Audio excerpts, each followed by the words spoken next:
बिस्मिल्लाहिर्रहमानिर्रहीम। अस्सलाम वालेकुम।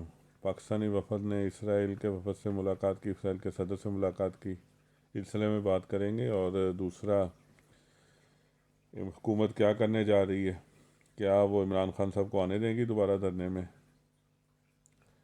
और मुल्क के इस वक्त हालात क्या हैं। अच्छा, ये वफद से मुलाकात तो की है, और उस वक़्त जो फॉरेन मिनिस्टर हैं वो दौरे पे ही थे। हमारे पाकिस्तान के जो फॉरेन मिनिस्टर हैं बिलावल, क्या वो किन्हीं दौरे पे क्या कर रहे थे? क्या वो ये मुलाकात ही अरेंज कराने गए थे? लगता तो यही है। लेकिन उनकी तरफ से या हुकूमत की तरफ से कोई इस सिलसिले में क्लैरिफिकेशन, कोई बयान नहीं आया। और ना किसी मीडिया वाले को, किसी को तो फिर कोई कि यार ये इतनी बड़ी बात हो गई है तो इसमें कुछ तो पूछा जाए, क्यों गई थी वहाँ पे, क्या ज़रूरत पड़ गई थी उनसे मिलने की।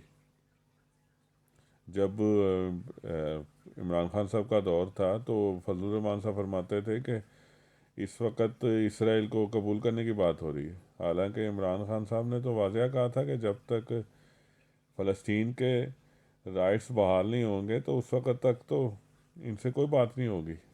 और यही उनका मौक़िफ़, उन्होंने कश्मीर का बारे में कहा था और सेवरल टाइम्स बार बार कहा था कि जब तक कश्मीरियों के राइट्स बहाल नहीं करेंगे तो उस वक्त तक उनसे कोई बात नहीं होगी। लेकिन अब देख लें कि इंडिया के साथ रवाबित शुरू कर दिए हैं इस गवर्नमेंट ने। और बल्कि उनके साथ ट्रेड के लिए ट्रेड ऑफिसर भी हायर कर लिए हैं इन्होंने। अजीब बात हो रही है। किसी किस्म का कोई, यानी ज़िम्मेदारान की तरफ से भी कोई बयान नहीं आया, कोई क्लियरिफिकेशन नहीं आई। अच्छा, ये क्या कर रही है इस वक्त हुकूमत? क्या वो इनको आने देगी? देखें, हुकूमत ने तो प्लानिंग जो की है ना, वो तो यानी इतनी सख्त प्लानिंग की है कि क्या उन्होंने पहले जुल्म किया होगा जो अब उन्होंने प्लानिंग की है। हालांकि पहले जो जुल्म किया उसकी भी मिसाल नहीं मिलती। वो उस तरह का जुल्म किया जैसे कश्मीर में होता है। अब इन्होंने जो सख्ती करनी है, या इन्होंने निकलने का ही रखा है कि इनको निकलने ना दिया जाए। पहले तो इन्होंने शेलिंग का इस्तेमाल किया, पता नहीं उससे बहुत आगे को ये सोच रहे हैं। अब इनके सनाउल्लाह का बयान सुन लें, उन्होंने किस तरह के सख्त बात की है।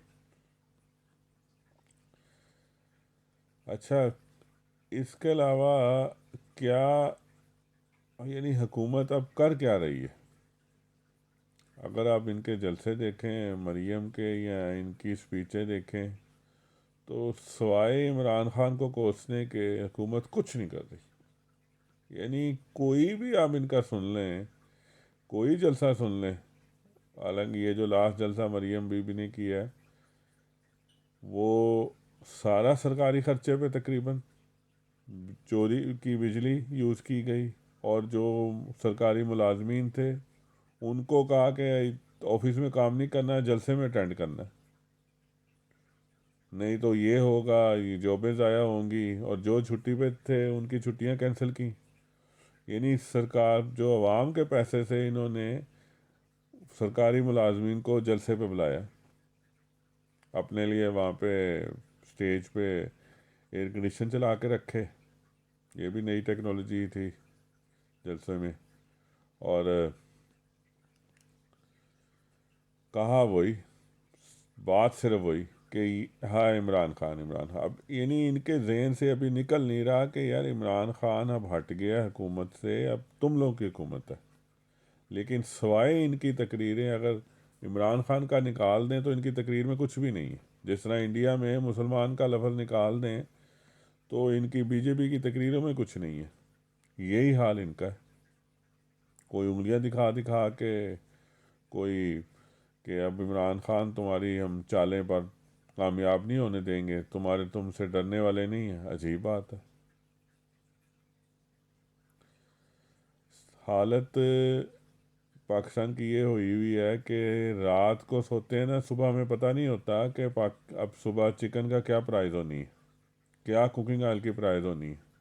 صبح پیٹرول ملے گا یا نہیں ملے گا؟ وہ سی این جی کٹیں لگائی ہوئی تھی، سی این جی اتنی مہنگی کر دی، 300 روپیز 1 kg پہ بڑھایا، تو وہ کس کام کی رہ گئی اب؟ موٹر سائیکل میں پیٹرول ڈلوانے سے ڈرتا بندہ آج کل، پتہ نہیں کیا کس طرف لے کے جا رہے ہیں کنٹری کو، اور کسی کو کوئی جو ذمہ دار کو کوئی پرواہ نہیں ہو رہی۔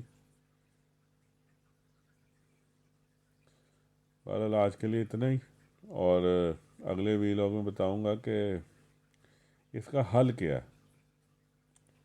کیا یعنی جو لوگ سوچ رہے ہیں، یا کوئی ایسا بھی کام ہو سکتا ہے کہ جس سے یہ سارا معاملہ حل ہو جائے۔ اچھا جی، السلام علیکم۔